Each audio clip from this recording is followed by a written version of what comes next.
Midway Tower, Aircoup 99055, Mayday, Mayday, Mayday. Aircoup, Midway, go ahead. Hi guys, today I will tell you about a system that we can consider as the brain of the gas turbine engine.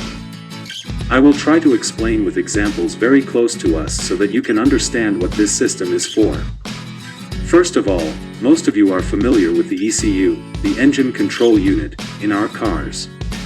As you know, we only have to press the gas while the ECU manages many functions in our engine. When the malfunctions in the engine are reported to us as a caution, we are aware of the existence of the problem in the engine. This system, which I will explain today, actually a much more advanced than automobile engine control system.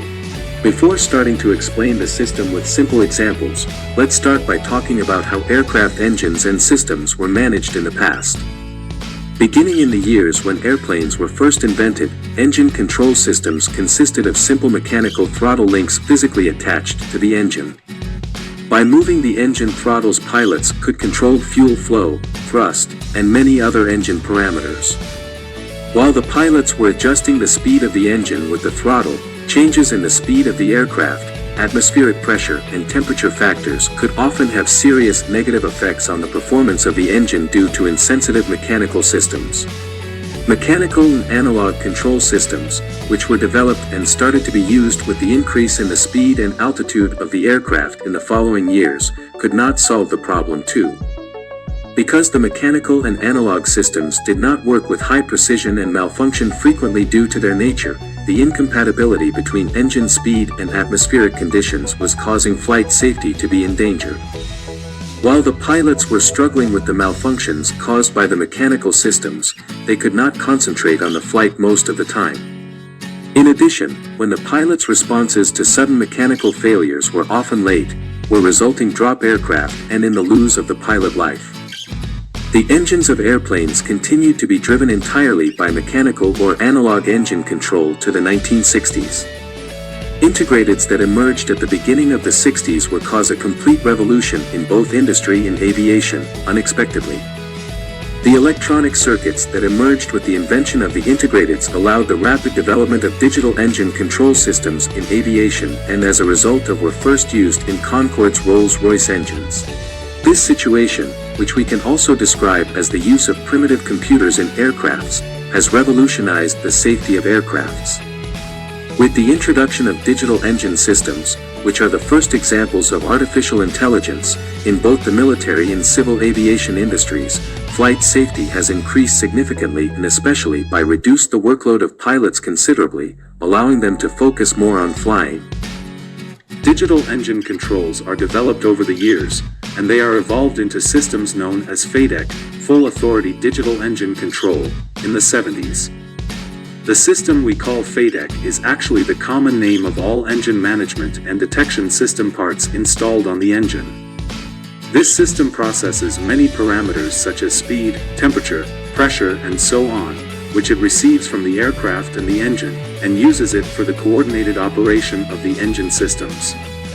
In this video, the FADEC system will be explained according to the Boeing CFM56-7B engine type. There are basically three main parts of the system, which are the electronic engine control known as EEC, the hydromechanical unit short known MU, and the alternator. These three units in the FADEC system are similar to the functioning of some organs in the human anatomy. For example, the human brain collects all the information and signals in the body and directs the body by sending the necessary commands to the relevant organs. Electronic engine control, just like the brain does in the human body, it detects all motor information and signals and processes them and sends them as commands to the parts connected to it. We can express the HMU, which is another important part of the FADEC system, as the heart in the human body.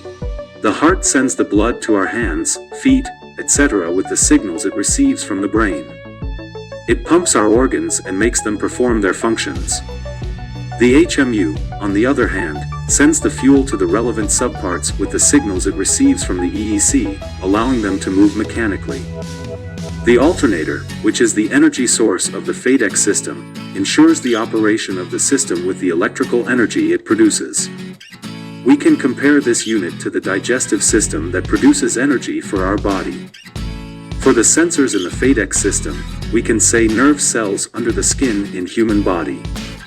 We can actually think of FADEC systems as an artificial intelligence. The main tasks of the FADEC system can be listed as follows. 1. Transmission of engine data to cockpit indicators, instantaneous monitoring of engine status. 2. Digitally recording the records of the maintenance performed on the engine and obtaining the fault records as a report when necessary. 3. Elimination of non-mechanical digital faults in the engine. 4.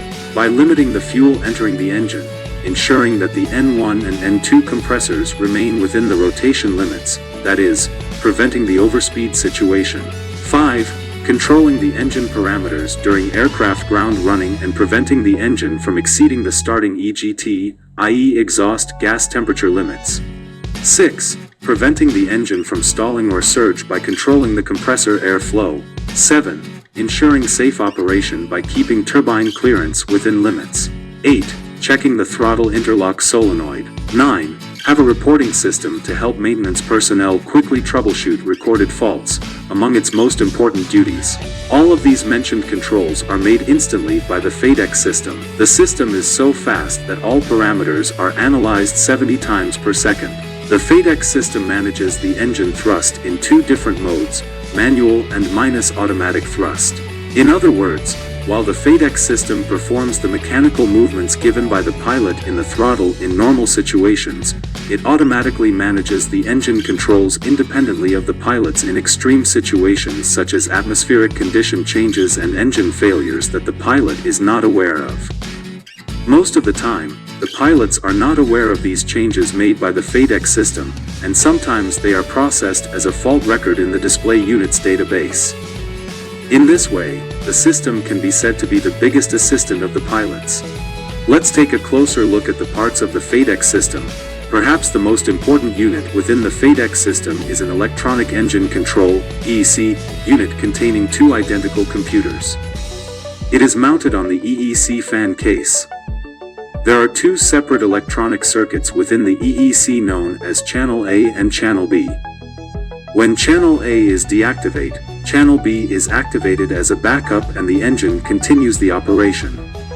EEC electronically performs engine control calculations and instantaneous monitors engine condition. In addition, EEC directly manages engine subsystems such as engine start, ignition control, engine shutdown, fuel control via HMU, turbine active clearance control, variable bleed valve, variable stator vanes and thrust reverser. Another part of the FADEC system, HMU, is the unit known as the hydro-mechanical unit. This unit is mounted on the left rear side of the accessory gearbox. It is a unit that we can express as a digitally controlled mechanical unit. It converts electrical signals from the EEC into fluid pressure to move the engine's valves and actuators. Here, the fluid used by the HMU is the fuel taken from the engine fuel system. HMU drives valves such as variable bleed valve, variable stator vanes, transient bleed valve, high-pressure turbine clearance control valve and low-pressure turbine clearance control valve for turbine clearance control. When the valves we mentioned complete their movements, a feedback signal goes to the EEC. T12, T25, T3, T49.5 temperature information, pressure and N1 and N2 compressor rotation control signals received from the motor are sent to the EEC. By way of FADEC system sensors sent fuel flow, oil temperature, oil pressure, engine pressure and temperature information to the EEC. Another main part of the FADEC system is the EEC alternator. It provides electrical power to the EEC unit as its energy source. The accessory is mounted on the front of the gearbox. The EEC alternator powers the EEC at 12% higher engine speeds than the N2 foot compressor. At speeds less than 12%, the EEC takes 115 V AC power from the aircraft electrical system. The EEC shut off when the engine is stopped. Let's take a look at the advantages of FADEC.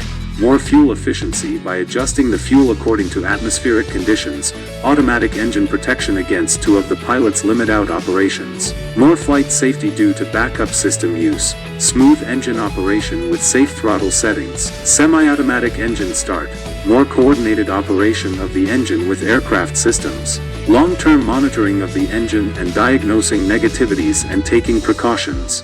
To relieve of the pilot by reducing the number of parameters to be monitored by the crew. Safety limitation of system even in certain fault conditions. Enabling a system to operate within the safety limitation even in certain failure conditions can be summarized as: disadvantages of the FADEC system. Fully authorized digital engine controls have no possibility to manually override by the pilot, as they give full authority over the operating parameters of the engine to the computer's control. If the FADEC fails completely, the engine stops. If the FADEC fails completely, pilots cannot use the throttle or other functions to restart the engine. Compared to hydromechanical, analog or manual control systems, the system is very complex. In an emergency, for example, close ground contact, a non-FADEC engine can produce significantly more than its rated thrust with maximum response to the throttle control, while a FADEC engine will always operate within its limits. Yes guys, I tried to explain the FADEC system simply today. I chose this topic because this system is widely used in modern aviation in general.